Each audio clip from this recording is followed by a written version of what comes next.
Serious economy में foreign capital को समझने के लिए हमें सबसे पहले ये एस्टैब्लिश करना होगा कि इन्वेस्टमेंट का ट्रू इंटेंट क्या है। सोचो जरा, क्या इन्वेस्टर सिर्फ शॉर्ट टर्म प्रॉफिट चाहता है या वो कंपनी के मैनेजमेंट में हिस्सा लेना चाहता है। बस इसी इंटेंट के बेसिस पर हम फॉरेन डायरेक्ट इन्वेस्टमेंट यानी एफडीआई और फॉरेन पोर्टफोलियो इन्वेस्टमेंट यानी एफपीआई के बीच डिफरेंशिएशन करते हैं। इंटरनेशनल स्टैंडर्ड्स और इंडिया में मायाराम कमेटी के रिकमेंडेशंस के अनुसार एक बहुत ही क्रिटिकल थ्रेशहोल्ड डिफाइन किया गया है, जो है 10% इक्विटी। ध्यान देना यहाँ, अगर कोई फॉरेन एंटिटी किसी इंडियन कंपनी में 10% या उससे ज्यादा इक्विटी स्टेक खरीदती है तो उसे एफडीआई माना जाएगा। स्लाइड के विजुअल में जो एंकर दिखाया गया है, देखो उसे, वो इसी स्टेबिलिटी और परमानेंस को सिग्निफाई करता है, राइट? एफडीआई एक एंकर की तरह है जो इकोनॉमी में डेट क्रिएट नहीं करता, बल्कि टेक्नोलॉजी ट्रांसफर और मैनेजमेंट कंट्रोल लाता है। ये पैसा आज आकर कल वापस नहीं भागेगा, ये लॉन्ग टर्म ग्रोथ के लिए लॉक हो जाता है। समझ आया? वहीं दूसरी तरफ अगर इन्वेस्टमेंट 10% से कम है तो उसे एफपीआई कैटेगराइज किया जाता है, जो कि फेदर्स की तरह होता है, हल्का, टेम्पररी और हाई वेलोसिटी वाला। एफपीआई इन्वेस्टर का मकसद मैनेजमेंट कंट्रोल नहीं, बल्कि प्योरली फाइनेंशियल रिटर्न्स होता है। अब सवाल ये उठता है कि ये पैसा इंडिया में एंटर कैसे करता है। इसके लिए इंडिया में एंट्री रूट्स का मैकेनिज्म है, जिसे हम एक डुअल लेन हाईवे सिस्टम के थ्रू समझ सकते हैं। पहला है ऑटोमेटिक रूट या ग्रीन लेन, जैसा कि विजुअल में ग्रीन कार दिख रही है। इस रूट में फॉरेन इन्वेस्टर को आरबीआई या गवर्नमेंट से प्रायर अप्रूवल लेने की जरूरत नहीं होती। सिंपल है, इन्वेस्टर सीधा पैसा लाता है और बस 30 डेज के अंदर आरबीआई को पोस्ट फैक्टो इन्फॉर्म कर देता है। ये process ease of doing business को प्रमोट करता है। लेकिन सीरियस, कुछ सेक्टर्स सेंसिटिव होते हैं, जैसे डिफेंस या रिटेल, जहां नेशनल इंटरेस्ट सुप्रीम होता है। यहां गवर्नमेंट रूट या एम्बर लेन अप्लाई होती है। इस रूट में इन्वेस्टर को पहले फॉरेन इन्वेस्टमेंट फैसिलिटेशन पोर्टल के थ्रू अप्लाई करना पड़ता है, जो डीपीआईआईटी के अंडर आता है। यहाँ इंटर मिनिस्टीरियल कंसल्टेशंस होती हैं, सिक्योरिटी चेक्स होते हैं और तभी अप्रूवल मिलता है।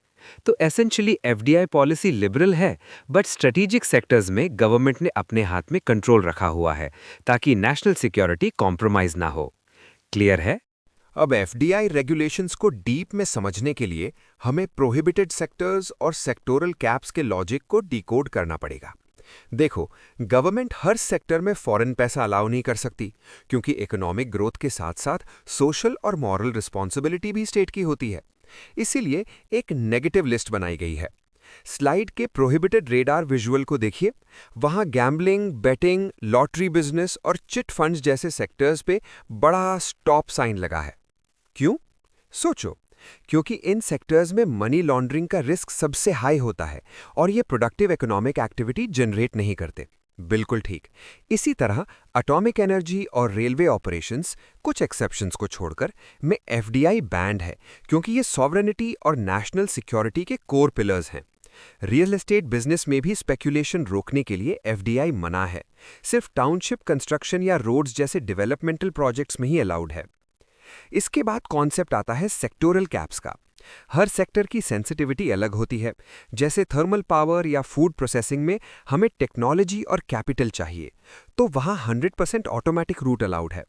लेकिन इंश्योरेंस और डिफेंस जैसे सेक्टर्स में, जहाँ डोमेस्टिक प्लेयर्स को प्रोटेक्ट करना और स्ट्रेटेजिक कंट्रोल रखना जरूरी है, वहाँ मिक्स्ड रूट्स यूज होते हैं। फॉर एग्जाम्पल, डिफेंस में 74% तक ऑटोमेटिक है, लेकिन अगर उससे ज़्यादा इन्वेस्टमेंट चाहिए तो गवर्नमेंट रूट के थ्रू आना पड़ेगा, वो भी तब जब कोई मॉडर्न टेक्नोलॉजी ट्रांसफ़र हो रही हो। लेकिन 2020 में एक मेजर पॉलिसी शिफ्ट आया, जिसे प्रेस नोट 3 कहते हैं।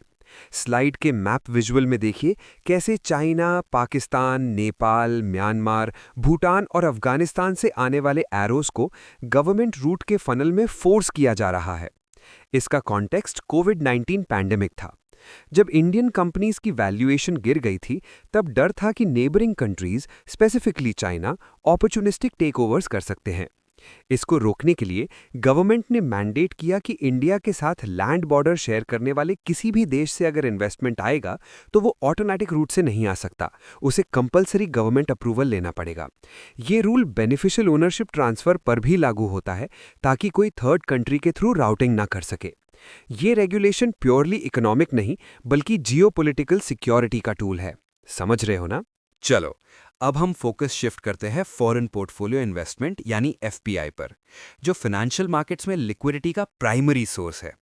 पहले इंडिया में एफआईआई यानी फॉरेन इंस्टीट्यूशनल इन्वेस्टर्स और क्यूएफआई यानी क्वालिफाइड फॉरेन इन्वेस्टर्स के अलग-अलग रेगुलेटरी बकेट्स थे, जिससे कम्प्लेक्सिटी बढ़ रही थी। 2014 में और फर्दर 2019 के सेबी रेगुलेशंस के थ्रू इन सबको मर्ज करके एक सिंगल यूनिफाइड रिजीम बनाया गया, जिसे हम एफपीआई आर्किटेक्चर कहते हैं। सिंपल है। स्लाइड का पहला विजुअल जहां एक फनल दिखाया गया है, वो यही दर्शा रहा है कि कैसे एफआईआई, सब अकाउंट्स और क्यूएफआईज अब एक ही एफपीआई अम्ब्रेला के नीचे आते हैं। यहां भी वही गोल्डन रूल अप्लाई होता है। Individual investment paid up capital के 10% से कम होना चाहिए। अगर ये लिमिट क्रॉस होती है तो रेगुलेटरी नेचर चेंज हो जाता है और वो एफडीआई बन जाता है। Got it? क्योंकि एफपीआई हॉट मनी होता है और मार्केट से कभी भी निकल सकता है, इसलिए सेबी ने रिस्क बेस्ड कैटेगराइजेशन का सिस्टम लगाया है ताकि केवाईसी यानी नो योर कस्टमर नॉर्म्स को रैशनलाइज किया जा सके। इस हायरार्की को समझने के लिए केवाईसी रिस्क पिरामिड विजुअल को देखिए। पिरामिड के टॉप पर कैटेगरी 1 है, जो सबसे लो रिस्क मानी जाती है। इसमें गवर्नमेंट एंटिटीज, सेंट्रल बैंक्स और सॉवरेन वेल्थ फंड्स आते हैं। क्योंकि ये गवर्नमेंट बैक्ड बॉडीज हैं, इनके द्वारा मनी लॉन्ड्रिंग का चांस नेग्लिजिबल है, इसलिए इनका केवाईसी बहुत सिंप्लीफाइड होता है। Make sense? Category 2 moderate risk वालों के लिए है, जैसे म्यूचुअल फंड्स, पेंशन फंड्स और बैंक्स। इन पे स्टैंडर्ड केवाईसी नॉर्म्स लगते हैं। कैटेगरी 3 जो हाई रिस्क थी, उसे मोस्टली अबॉलिश या मर्ज कर दिया गया है। एक और इंपॉर्टेंट मैकेनिज्म है voluntary retention route. Normal FPI debt market में आता है और तुरंत बेचकर निकल सकता है, जिससे करेंसी वॉलेटिलिटी होती है। इस प्रॉब्लम को सॉल्व करने के लिए आरबीआई ने वीआरआर इंट्रोड्यूस किया। स्लाइड में लॉक और मैग्नेट का विजुअल देखिए। अगर एफपीआई वॉलंटरली कमिट करता है कि वो अपना पैसा एक फिक्स्ड पीरियड यानी रिटेंशन पीरियड तक इंडिया में रखेगा, तो बदले में आरबीआई उसे हायर इन्वेस्टमेंट लिमिट्स और ऑपरेशनल फ्रीडम देती है। ये क्विड प्रो को अरेंजमेंट है। इन्वेस्टर को फ्लेक्सिबिलिटी मिलती है और इंडिया को स्टेबल कैपिटल मिलता है, जो मार्केट वॉलेटिलिटी के वक्त फ्लाइट रिस्क नहीं बनता। ये स्ट्रक्चर फाइनेंशियल स्टेबिलिटी मेंटेन करने के लिए क्रूशियल है। क्लियर हुआ? वारंटेड। एफडीआई और एफपीआई के बीच का अंतर सिर्फ डेफिनेशंस तक सीमित नहीं है। इनका इकोनॉमिक डीएनए बिल्कुल अलग है और ये इकोनॉमी पर डिस्टिंक्ट इफेक्ट्स क्रिएट करते हैं। स्लाइड के स्ट्रक्चरल डिफरेंसेस सेक्शन में हम एक कंपैरेटिव डीएनए मैट्रिक्स देख सकते हैं। एफडीआई को द बिल्डर कहा गया है। विजुअल में देखिए कैसे एफडीआई की रूट्स रियल इकोनॉमी में यानी फैक्ट्रीज और इंफ्रास्ट्रक्चर में गहरी जा रही हैं। ये प्राइमरी मार्केट या ग्रीनफील्ड प्रोजेक्ट्स में आता है, जहां नया एसेट क्रिएट होता है। इसके साथ मैनेजमेंट कंट्रोल आता है और टेक्नोलॉजी ट्रांसफर होती है। सबसे इंपॉर्टेंट बात, एफडीआई इललिक्विड होता है। आप एक फैक्ट्री को रातों रात बेचकर देश छोड़कर नहीं जा सकते, इसलिए ये स्टेबिलिटी लाता है। दूसरी तरफ एफपीआई को द ट्रेडर कहा गया है। इसका विजुअल कनेक्शन फाइनेंशियल इकोनॉमी यानी स्टॉक मार्केट से है। ये सेकेंडरी मार्केट में ऑपरेट करता है, पैसिव ओनरशिप रखता है और इसका फोकस सिर्फ कैपिटल गेन्स पर होता है। ये हाईली लिक्विड है। एक माउस क्लिक पर बिलियन डॉलर्स कंट्री से बाहर जा सकते हैं। इस लिक्विडिटी का डाउनसाइड हमें स्लाइड के second part volatility and hot money में दिखता है। यहाँ हॉट मनी सीसॉ का विजुअल बहुत पावरफुल है। इमेजिन कीजिए एक सीसॉ है जहां एक तरफ फॉरेक्स रिजर्व्स हैं और दूसरी तरफ एफपीआई बैग्स हैं। एफपीआई को बर्ड्स की तरह दिखाया गया है जिनके पंख लगे हैं। जब ग्लोबल इकोनॉमी में कुछ भी डिस्टर्बेंस होती है, जैसे अगर US federal reserve interest rates बढ़ा दे, एक्सटर्नल ट्रिगर, तो ये एफपीआई इन्वेस्टर्स तुरंत अपना पैसा इंडिया जैसे इमर्जिंग मार्केट से निकालकर यूएस बॉन्ड्स में शिफ्ट करने लगते हैं। जैसे ही ये बर्ड्स उड़ती हैं, इंडिया से डॉलर्स बाहर जाते हैं। इस आउटफ्लो की वजह से फॉरेक्स रिजर्व्स गिरते हैं और रुपये की वैल्यू डिप्रीशिएट हो जाती है। विजुअल में दिखाया गया है कैसे सीसॉ टिल्ट होता है और इंडियन इकोनॉमी क्रैश करती है। ये सेंसिटिविटी इंटरेस्ट रेट डिफरेंशियल्स पर डिपेंड करती है, इसीलिए एफपीआई को फेयर वेदर फ्रेंड भी कहा जा सकता है। जब सब अच्छा है तब ये यहाँ है, लेकिन क्राइसिस के वक्त ये सबसे पहले एग्जिट करते हैं, जिससे मार्केट क्रैश का रिस्क बढ़ जाता है। ये फंडामेंटल डिफरेंस पॉलिसी मेकर्स को मजबूर करता है कि वो एफडीआई को ज्यादा इंसेंटिवाइज करें over FPI. Make sense, right?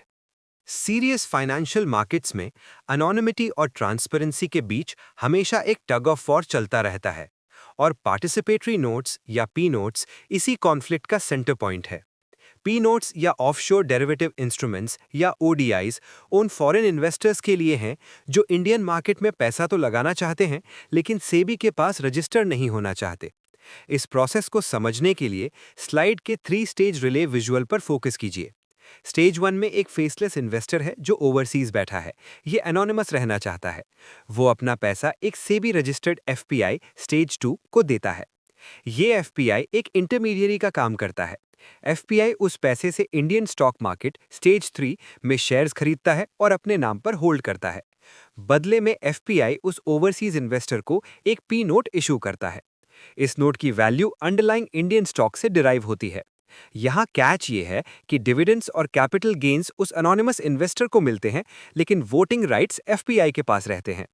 Problem कहाँ आती है? सोचो। प्रॉब्लम है राउंड ट्रिपिंग की। स्लाइड का दूसरा विजुअल फिल्टरिंग द फ्लो इस कॉन्सेप्ट को क्लियर करता है। पुराने समय में इंडिया से ब्लैक मनी इल्लीगल हवाला चैनल से बाहर जाता था और वहां से घूमकर पी नोट्स के थ्रू वापस इंडियन मार्केट में व्हाइट मनी बनकर आ जाता था। क्योंकि पी नोट होल्डर की आइडेंटिटी गुप्त होती थी, रेगुलेटर को पता नहीं चलता था कि ये पैसा किसका है। इसलिए इस पाइप में मर्की या ओपेक फंड्स दिखाए गए हैं। लेकिन अब सेबी ने इस पर रेगुलेटरी टाइटनिंग की है। अब नए रूल्स के हिसाब से ओडीआईज को फ्रीली ट्रांसफर नहीं किया जा सकता। सबसे बड़ा फिल्टर जो लगाया गया है वो है मैंडेटरी केवाईसी।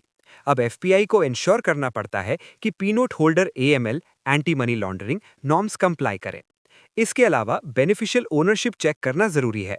इन फिल्टर्स का रिजल्ट ये हुआ है कि पी नोट्स का शेयर जो 2007 में टोटल एफपीआई इनफ्लो का 50% से ज्यादा था, वो अब घटकर 5% से भी कम रह गया है। विजुअल का ग्राफ साफ दिखाता है कि कैसे अनोनिमिटी को सैक्रिफाइस करके ट्रांसपेरेंसी को बढ़ाया गया है ताकि फाइनेंशियल सिस्टम क्लीन रहे। क्लियर है? लिसन, जब इंडियन कंपनीज को एक्सपैंड करने के लिए पैसे की जरूरत होती है तो उनके पास ऑप्शन होता है कि वो देश के बाहर से लोन लें, जिसे एक्सटर्नल कमर्शियल बोरोइंग्स यानी ईसीबी कहा जाता है। ईसीबी बेसिकली कमर्शियल लोन्स हैं जो eligible resident entities non resident lenders से लेती हैं। स्लाइड के ECB life cycle flow chart में देखिए, पैसा फॉरेन लेंडर से इंडियन बोरोवर के पास आ रहा है। इसके कुछ स्ट्रिक्ट पैरामीटर्स होते हैं, जैसे मिनिमम एवरेज मैच्योरिटी पीरियड जो यूजुअली 3 से 5 साल होता है ताकि शॉर्ट टर्म रिस्की डेट्स ना अक्यूमुलेट हों। साथ ही ऑल इन कॉस्ट सीलिंग होती है, यानी इंटरेस्ट और फीस मिलाकर एक लिमिट से ज्यादा नहीं हो सकती। इसका एंड यूज भी रेस्ट्रिक्टेड है। आप ईसीबी का पैसा रियल एस्टेट या स्टॉक मार्केट स्पेक्यूलेशन में नहीं लगा सकते। लेकिन ईसीबी में एक इनहेरेंट खतरा है, करेंसी रिस्क।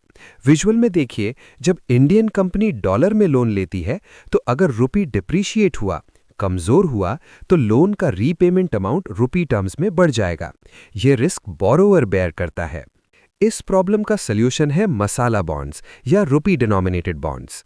स्लाइड का शील्ड एंड स्वॉर्ड ग्राफिक इस कॉन्सेप्ट को बेहतरीन तरीके से समझाता है। नॉर्मल ईसीबी में स्वॉर्ड, जो कि करेंसी डेप्रिसिएशन है, इंडियन बिजनेस को हर्ट करती है क्योंकि रिस्क इशूअर यानी बोरोवर के पास है।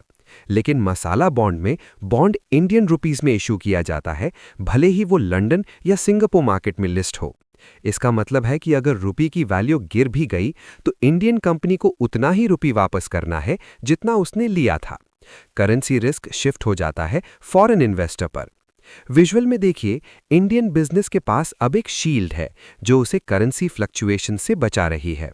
मसाला बॉन्ड्स का स्ट्रेटेजिक महत्व ये है कि ये इंडियन रुपी का इंटरनेशनलाइजेशन करते हैं। ये इंडियन कॉर्पोरेट बैलेंस शीट्स को शील्ड करते हैं और ग्लोबल मार्केट में रुपी एसेट्स की एपेटाइट क्रिएट करते हैं, जो लॉन्ग टर्म इकोनॉमिक स्टेबिलिटी के लिए वाइटल है। समझ गए? गुड। अब हम रेगुलेशन से प्रमोशन की तरफ बढ़ते हैं। पहले इंडिया में इन्वेस्टमेंट लाना मुश्किल था, लेकिन अब इंस्टीट्यूशनल फ्रेमवर्क बदल चुका है। इस चेंज के सेंटर में है DPIIT, department for promotion of industry and internal trade. Slide के इकोसिस्टम ऑफ सपोर्ट विजुअल को देखिए। सेंटर में डीपीआईआईटी है जो पॉलिसी मेकर है। इसके चारों तरफ सपोर्ट सिस्टम्स हैं। इन्वेस्ट इंडिया एक एजेंसी है जो इन्वेस्टर्स को हैंड होल्डिंग और कॉन्सियर्ज सर्विस देती है। यानी अगर कोई फॉरेनर इंडिया में फैक्ट्री लगाना चाहता है तो इन्वेस्ट इंडिया उसे गाइड करेगी। FIPP पोर्टल क्लियरेंस के लिए है और project monitoring group issues resolve करता है। ये पूरा इकोसिस्टम एक फैसिलिटेटर का रोल प्ले करता है, रेगुलेटर का नहीं। इस इकोसिस्टम का मेन आउटपुट है मेक इन इंडिया और स्पेसिफिकली प्रोडक्शन लिंक्ड इंसेंटिव यानी PLI scheme. Make in India का गोल मैन्युफैक्चरिंग शेयर को GDP के 25% तक ले जाना है। लेकिन ये होगा कैसे? उसका आंसर PLI है। स्लाइड का PLI इंजन मैकेनिज्म विजुअल देखिए। ये एक ट्रेडिशनल सब्सिडी नहीं है, ये इंक्रीमेंटल सेल्स पर बेस्ड इंसेंटिव है। मतलब सरकार कहती है कि आप फैक्ट्री लगाओ और बेस ईयर के ऊपर जितना एक्स्ट्रा माल बनाकर बेचोगे, हम उस इंक्रीमेंटल सेल्स का 4 to 6% आपको कैश इंसेंटिव देंगे। गियर्स का विजुअल ये शो करता है कि कैसे इंसेंटिव का गियर प्रोडक्शन के गियर को घुमा रहा है। इसका फोकस 14 की सेक्टर्स पर है, जैसे इलेक्ट्रॉनिक्स, फार्मा और ऑटो। गोल सिर्फ डोमेस्टिक कंजम्पशन नहीं है, बल्कि ग्लोबल चैंपियंस क्रिएट करना है ताकि इंडिया इंपोर्ट डिपेंडेंस कम कर सके और आत्मनिर्भर भारत बन सके। जैसे फार्मा गियर और इलेक्ट्रॉनिक्स गियर जुड़कर पूरे इंजन को ड्राइव कर रहे हैं, वैसे ही ये सेक्टर्स इंडिया को ग्लोबल सप्लाई चेन का इंटीग्रल पार्ट बनाने के लिए डिजाइन किए गए हैं। बस ये स्कीम आउटपुट ओरिएंटेड है, इनपुट ओरिएंटेड नहीं, जो कि एक मेजर पॉलिसी शिफ्ट है, राइट? इन्वेस्टमेंट सिर्फ बुलाने से नहीं आता, उसकी प्रोटेक्शन की गारंटी भी देनी पड़ती है। इसीलिए कंट्रीज आपस में bilateral investment treaties BITs sign करती हैं। इन ट्रीटीज का पर्पस इन्वेस्टर्स को आर्बिट्ररी गवर्नमेंट एक्शन से बचाना होता है। की क्लॉजेस होते हैं जैसे नेशनल ट्रीटमेंट, फॉरेन इन्वेस्टर को लोकल जैसा ट्रीट करना, और प्रोटेक्शन फ्रॉम एक्सप्रोप्रिएशन, सरकार जमीन या एसेट जब्त नहीं करेगी। लेकिन 2011 में वाइट इंडस्ट्रीज केस ने सब कुछ बदल दिया। स्लाइड में ट्रीटी ब्रेकडाउन ग्राफिक देखिए। ट्रीटी का डॉक्यूमेंट फटा हुआ है। ऑस्ट्रेलिया की कंपनी वाइट इंडस्ट्रीज ने इंडिया के खिलाफ आर्बिट्रेशन जीता, क्योंकि इंडियन जुडिशियल डिलेज की वजह से उनका इन्वेस्टमेंट फंस गया था। इस एडवर्स अवार्ड ने इंडिया को रियलाइज कराया कि पुरानी ट्रीटीज बायस्ड थीं। रिजल्ट ये हुआ कि इंडिया ने 77+ BITs टर्मिनेट कर दिए और एक नया मॉडल BIT 2015 ड्राफ्ट किया। मॉडल BIT 2015 ने इन्वेस्टर राइट्स और स्टेट रेगुलेटरी पावर के बीच बैलेंस क्रिएट किया। इसका सबसे इंपॉर्टेंट फीचर है exhaustion of local remedies, ELR। Slide के path to arbitration road map visual को ध्यान से देखिए। पुराने रेजीम में जो क्रॉस किया हुआ है, इन्वेस्टर सीधा इंटरनेशनल आर्बिट्रेशन में चला जाता था, लेकिन अब नए मॉडल BIT में एक वाइंडिंग रोड दिखाई गई है। इन्वेस्टर को पहले Indian judicial system, local remedies में जाना पड़ेगा और कम से कम 5 साल तक वहां रेजोल्यूशन ढूंढना होगा। अगर 5 साल में सोल्यूशन नहीं मिलता, तभी वो इंटरनेशनल आर्बिट्रेशन का दरवाजा खटखटा सकता है। साथ ही प्रोहिबिटेड जोन का विजुअल दिखाता है कि टैक्सेशन, IPR लाइसेंसेस और सब्सिडीज को ट्रीटी से बाहर रखा गया है, यानी इन मुद्दों पर कोई फॉरेन इन्वेस्टर इंडिया पर केस नहीं कर सकता। ये फ्रेमवर्क इंश्योर करता है कि इंडिया की सॉवरेनिटी मेंटेन रहे और फ्रिवलस लिटिगेशन से बचा जा सके, while still offering a legitimate path for dispute resolution। समझ आया कॉन्सेप्ट?